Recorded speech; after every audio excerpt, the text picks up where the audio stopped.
Magandang maga po mga ka-farm. Nandito po tayo sa bayan ng Del Gallego, dito po sa Camsur, para po makita po itong property. Tara po mga ka-farm, samahan niyo po ako nang makita niyo po yung ganda ng property mga ka-farm. Yun po, kanina nandun po tayo kanina sa mismong existing road po ng papunta dito sa property. Ngayon nandito po tayo sa loob ng property. Ito pong property, produktibo po, may laki po itong 13.5 hectares po. Ngayon po ito po ay nasa 1,400 pa po yung puno niya ng nyug. 700 po yung kanyang ibang klase ng puno, yung batino. Tapos po ay yung kanyang Jimmy na naman po, may 200 pieces. Tapos po ay yung iba pang mga puno niya na nandito sa property. Yung mahogany po nasa 500 at mga fruit bearings po. Kaya napakarami pong tanim nitong property. Siya po ay lamang po ang plot area mga ka-farm. At dito po sa property, may pwede pa po kayong gawing fish pan. Gawa ng ang property po ay may bukal. Kaya napakaganda mga ka-farm. Yun po mga ka-farm, ngayon po nandito po tayo sa gagawing right of way po para po makita po din ninyo yung access ng papunta po dito sa property. Ito po ay ang frontage din po nung 13.5 po ay nasa 100 meters. Ito pong kinatatayuan kong ito ay dito po yung access road po ng papunta po dito sa property mula po sa barangay road. Kaya napakaganda po ng property mga ka-farm.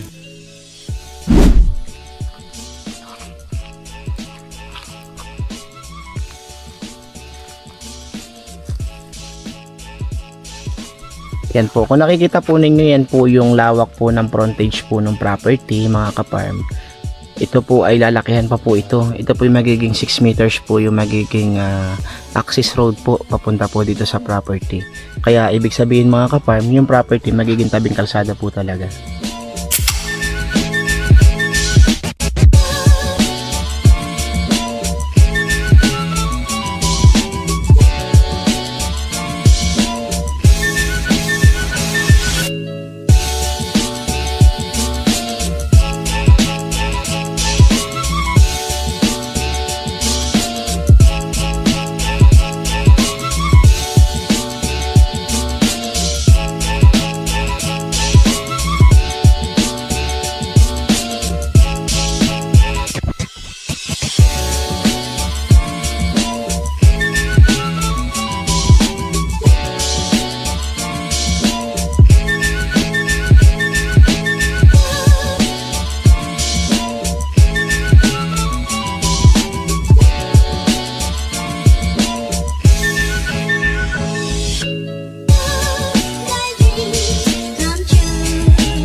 Yun po mga ka-farm, sa lahat po na mag-i-inquire po ng mga buyer, mag-message lang po kayo sa makikita nyo pong screen sa WhatsApp po at saka sa Viber.